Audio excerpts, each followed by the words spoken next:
Media outlets like CNN and MSNBC are fake news. Fake news. British journalist and TV personality Piers Morgan, who at one point actually had a nightly show in the United States, stormed off the set of Good Morning Britain yesterday and then subsequently quit or was fired. It's one of those situations where we don't know. I'm not a particularly big fan of Piers Morgan, but this is just fantastic. He does a fantastic job here in confronting failed Arizona Republican gubernatorial candidate Kari Lake. It's quite interesting in how thin-skinned Piers appears to be.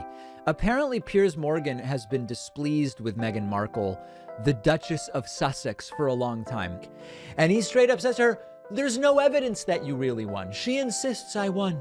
Piers has continued to attack Meghan, saying that her claims about British royal family being concerned about her son's skin color is completely fabricated, that the British royal family isn't racist, that Meghan Markle is lying. Piers just defending the royals and attacking Meghan Markle. She insists there were irregularities. My opponent cheated. We've got lawsuits, all this different stuff. Someone as prominent as Piers Morgan says, I doubt whether that's really true. I think she might have been making it up. That's a disaster, and it's dangerous, and it could actually lead to more suicide. Now, I don't care about Piers. He's wealthy. Take a look at this and look at how flustered she gets. Really nicely done by Piers. It's like you've looked at Donald Trump and thought, you know what, there's a great way to make money and fame for myself, and that's to be an election denier. That is the silliest thing I've ever heard. That is absolutely, it's funny, actually. I campaigned 525 days across the most beautiful state in the country, Arizona. Look at how flustered she gets. Really nicely done by Piers. 72% of Arizona voters believe that that election, something was wrong and it wasn't honest. I want to make sure, I have children, I want to make sure when they grow up, we don't continue to run elections like a banana republic, where on election day, voters showed up, our voters showed up 75% to 25%, 3-1 on election day, and the machines weren't working.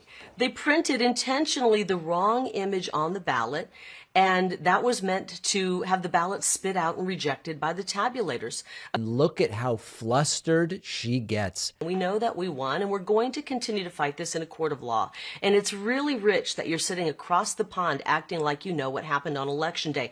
I did not see your smiling face. We had lots of international media here covering election day in Arizona. Yours is one face I didn't see, and nor did I see it. And as with Donald Trump, when I said to him, where's the hard evidence? He went down all sorts of rabbit holes, but he couldn't produce hard evidence. There's a ton of Piers. There's a mountain of hard evidence, and when we presented it in our trial, the other side didn't even dispute the evidence. Now that's such a lie. It's so deceptive when she says that. The other side didn't dispute the evidence, she says. They didn't need to, because the so-called evidence was nothing. It was so faulty and bogus that a judge said, I don't even have anything here to potentially move forward on.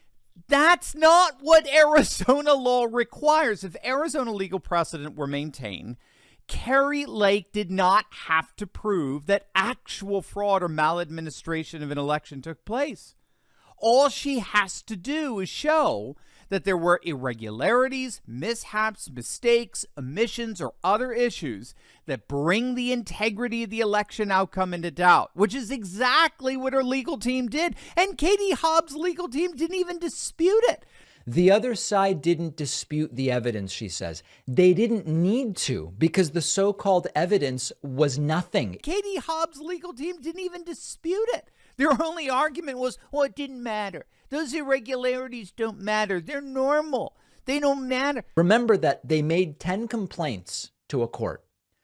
8 of the 10 complaints, they simply had no grounds for whatsoever. The other 2 complaints, the judge heard and said, okay, what do you have? And the judge said, there's nothing here. It's like if I go into court and I say, bananas are actually electric vehicles. And the judge says, that's nonsense. We can't move forward with that. But the judge in the case imposed impossible to prove standards that go against Arizona law or beyond Arizona law.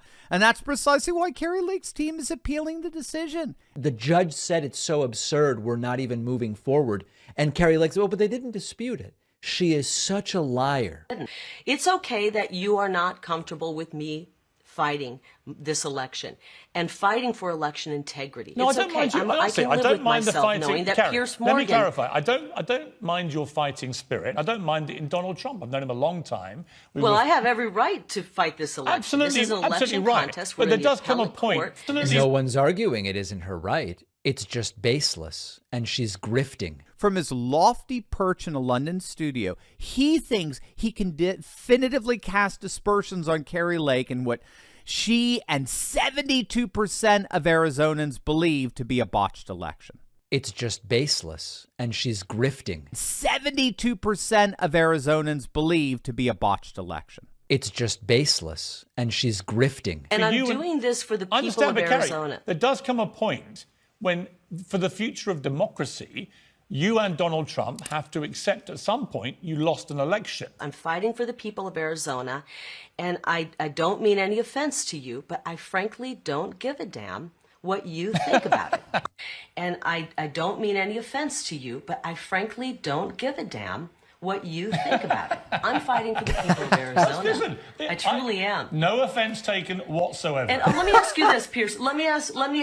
Take a look at this and look at how flustered she gets. Really nicely done by Pierce. Do you think it's right that you show up on Election Day? That's the big day. On Election Day, and 60% of voting locations in the primarily Republican locations have ballots that are printed out wrong. Listen, have Kari, all I know, machines that are jamming, have 4-hour lines. Kari, is all that I know, okay? all I know is all the official fact-checking entities that have looked into all the claims do not conclude that you did anything other than lose that election. Come on. Pierce, did you just fall off the turnip truck? We know about the fact checkers, and we've seen them. This has all been revealed. Half of them are leftists working for Facebook. Let's be real. Really, really nice job there by Piers Morgan. Kari Lake is a liar and a grifter, and I know she doesn't really think she won. She knows she lost, but she has to do this. Many Trump supporters are living in an alternate reality. I think whether he runs or not, he's not running to win. I think he knows he's not going to win. I know that the polls say that he's running tied for first or second or something like that. I don't think he really has a chance of winning. I think it's brilliant in terms of publicity. Many Trump supporters are living in an alternate reality. A lot of the issues Trump is talking about now are not going to hold any water if he somehow did actually win the primary. Is there anything more corporate than Donald Trump? And by the way, bankruptcy in part of that corporate history as well. I have never gone bankrupt, by the way. I have never. Many Trump supporters are living in an alternate reality. Wacky extremist Republican Senator Tom Cotton went on Fox Business and was interviewed by Trump brown-noser Maria Bartiromo about the coronavirus thing. And Maria Bartiromo should do the responsible thing and say, Senator, is there any evidence for what you're implying here? And the answer would be no. Now, we don't have evidence that this disease originated there, but because of China's duplicity and dishonesty from the beginning, we need to at least ask the question to see what the evidence says. And of course, there's no evidence for anything that Tom Cotton is implying here. There's a chance that this was created in a lab. There's an investigation. A chance? Well, but oh my if there God. is evidence, I'd love to hear it. There's I just don't know. a novel respiratory coronavirus overtaking Wuhan, China. What do? Oh, you know who we could ask? The Wuhan novel respiratory coronavirus lab. The disease is the same name as the lab. Stoking this totally fact-free conspiracy theory from Tom Cotton. That's just a little too weird, don't you think? And then they ask those scientists, they're like, how did this... So wait a minute, you work at the Wuhan respiratory coronavirus lab. How did this happen? And they're like, a pangolin kissed a turtle. Now, in case you care, this idea has already been discussed and debunked. It is true that there is a well-known lab in Wuhan. It's a cellular level biosafety level 4 lab. And you're like, no, the name of your lab. If you look at the name, let me see your business card. Show me your business card. Oh, I work at the coronavirus lab in Wuhan. Oh, because there's a coronavirus loose in Wuhan. Sitting Senator Tom Cotton is eagerly willing to spread panic and disinformation like this, they don't care. They don't care. And Tom Cotton continues to do it. Bounties were being offered by Russia to Taliban-linked militants for killing American soldiers and coalition forces in Afghanistan. So this was a total conspiracy theory. This is complete misinformation. So my question for the cable providers, for YouTube, for all these outlets that now love to censor and deplatform is, are there going to be consequences? The Trumpists at large don't even realize that they are being bamboozled because they have this echo chamber and they've been primed by Trump to be skeptical of all news media. Fact check me, by all means. Trump was briefed about the Russian bounties in his presidential daily briefing. And even then, we don't know that Donald Trump is actually looking at it. So, remember that bombshell about the Russians putting bounties on the heads of U.S. troops in Afghanistan? Then we have a CNN report. CNN has its own sources which say that Donald Trump was briefed directly about the Russian bounty story. Fake news. CNN, fake. Well, today we learned that that story wasn't really true, courtesy of President Biden's own intel community. You then have a third report from the Associated Press, which says that top officials in the White House were aware of the Russian bounties situation. The U.S. intelligence community is now backing off reports that Russia put bounties on the heads of U.S. troops, downplaying what was at one point a major election story.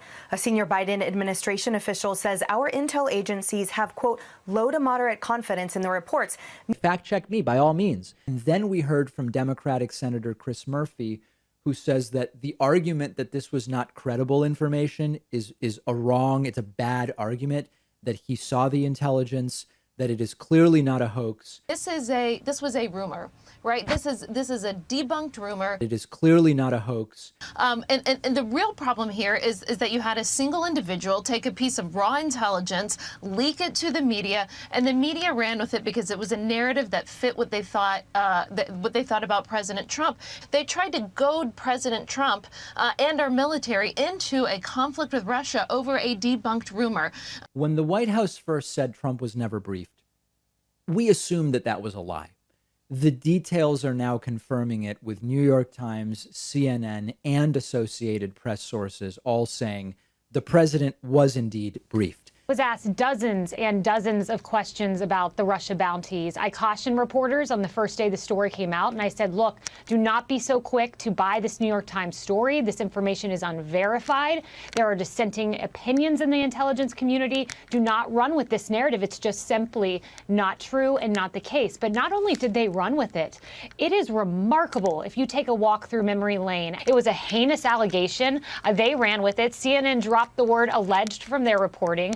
The Washington Post said they had verified the reporting and then went on to give President Trump 4 Pinocchios over it. It was egregious, and I'm glad that this day of accounting has come. If he doesn't remember or doesn't read or doesn't pay attention to the Russian bounty story, it's sort of like it's not going on.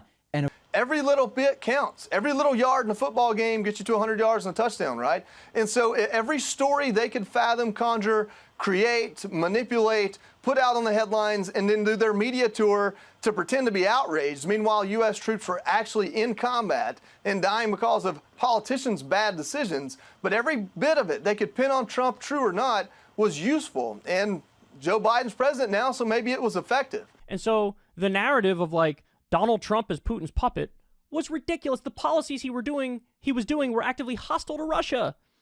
Again, it was a narrative that they started even before Donald Trump became president. They ran with it for 4 years, and it's absolutely not true. All the fiction and the hoax about Donald Trump and Russia, they never came up with anything, and they continued to use it. And now we get through the 4 years of Donald Trump, and there isn't a single bit of evidence. In fact, Donald Trump was tougher on Russia than we're seeing President Biden and certainly President Obama.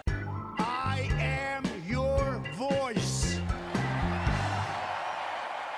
A supposed game-changing, earth-shattering bombshell about Joe Biden, and the entire story may be fake. At minimum, it is not what we would call reputable reporting.